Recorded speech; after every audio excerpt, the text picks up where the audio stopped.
up guys, iTakeScoding here, and today guys we're gonna continue from where we left off. And guys, if you've been enjoying the series, be sure to leave a like, subscribe, or let's Grammy will get it. So guys, I actually got this guy. I had him for a long time. He's been with me since I was a child, and I just discovered like maybe I should add him in my videos. If you guys don't want to see him, you can leave a dislike. If you want me to replace him with this guy over here, you can leave a like.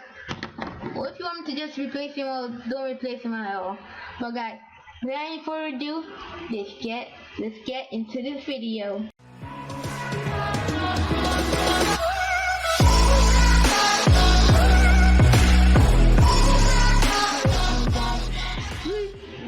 Enjoyed that short intro, and now guys, let's get into the main business, the main title, the reason why you are here today. So guys, if you remember from where we left off last time, we were explaining the blocks on this category, and on the data category we explained everything there. Now we are coming to the more main part. As you can see guys, I have my trusty book with me, so yeah guys, if you actually want to see my notes, like all the notes I make for my channels, leave a like. I will turn it into a PDF file, leave a link in the description for you guys to download and read for yourself. It'll be like my own little book for you guys. So guys, I have all my scrap notes in here. For me to turn it into a book, there's another one. I have one more down there. So guys, if you want me to turn it into a book, sure, leave a like, subscribe, and let's get into this video. So now guys, what we're gonna do is explain the first one. Well, actually we're gonna explain what an event block is in Scratch. An event block is a block that creates an action as a result of another source being clicked, like a button being pressed on the keyboard or a mouse being clicked. So that's basically what an event block in Scratch does. Now we're gonna explain the first one, which is we have the when flag clicked. So now let's get some blocks like the motion block. So now we have the when flag clicked. This basically, you can see this flag up here. Once you click that flag, it moves. It's telling you, okay, I've seen, or I know that that flag has been clicked. So now let me do what I've been told to do, which is move 10 steps. Now let's explain the next one. We have when this sprite is clicked. Now guys, you have, let me detach this real quick and clean up. So now you have this, when the sprite is clicked, it should move. Like when the sprite clicks, so I'm telling the computer when I click the sprite, which is over here, that it should do something. In this case, when I click the sprite, it's supposed to move 10 steps. So as you can see, I'll click the sprite and it moves. That is in line with this program here that says when the sprite is clicked, that it should move 10 steps. Now let's move to the next one, which is when space key is pressed. Now guys, I'll have to remove Scrammy from here. Let's actually take this thing down here. We're standing on the book for obvious reasons. It's too short to actually do anything. So let's put the book and show you guys my keyboard. Okay guys, you can see my keyboard over here.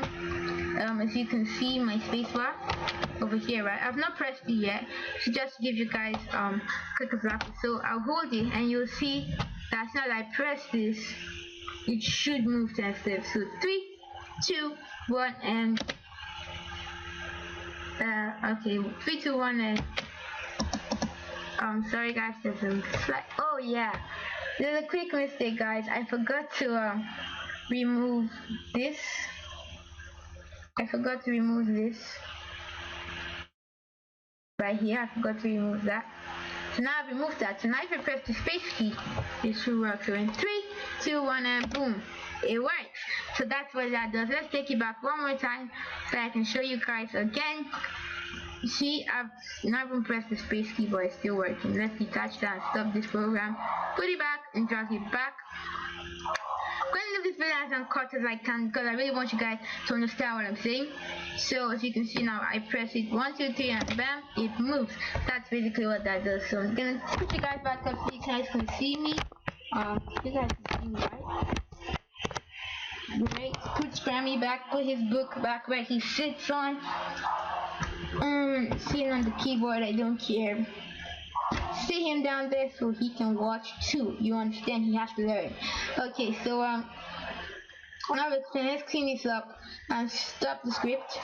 Now we have this one and this one. We have the broadcast and the receive. Now let's go into the backdrop.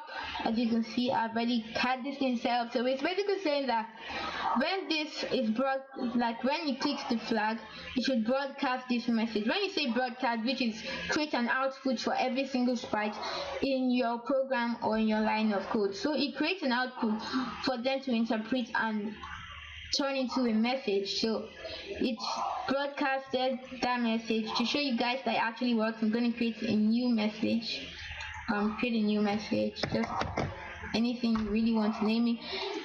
Okay, now you have the message there. You go here, you click on your sprite, then you can see when I receive message, I changed that to the message you just typed, which is like this. So now this is an easier way to make it do something at a particular time instead of putting wait this or do that. This is easier. So now once I click this flag, it should receive the message, and I also need to change this. Let's change to background one. So now it should change it to a white screen, which is background one. So I click this and it changes it to a white screen and it moves 10 steps. So so it's in line with our code. When I receive the message VCRDFC to switch the backdrop and forever move 10 steps.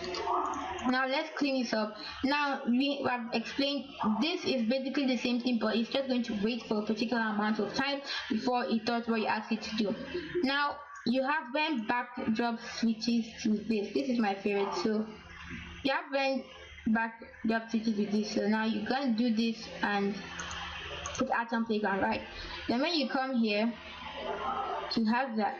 So you come back here, you can see everything you set up. So by the time we click this, let's say remove this because it's still the same thing. Say let's hide it. Yeah, that would be good. So now we click this and it hides. So it switched, it received the message, switched to the next backdrop, and forever it hid. You guys understand, right? So the next one we are talking about right now will be loudness. Well, I don't really understand this one, but he does. So I'm not sure that he would like to explain. Would you like to explain, Skarmy?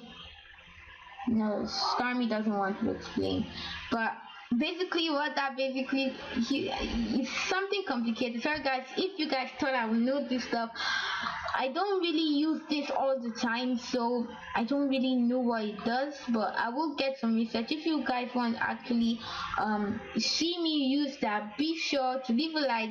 Let's see if we can get 10 likes on this video, guys. So guys, as usual, if you're brand new to my channel, be sure to subscribe and leave a like and leave a comment, hashtag ITX Nation. And guys, I'll see you in the next video. Goodbye.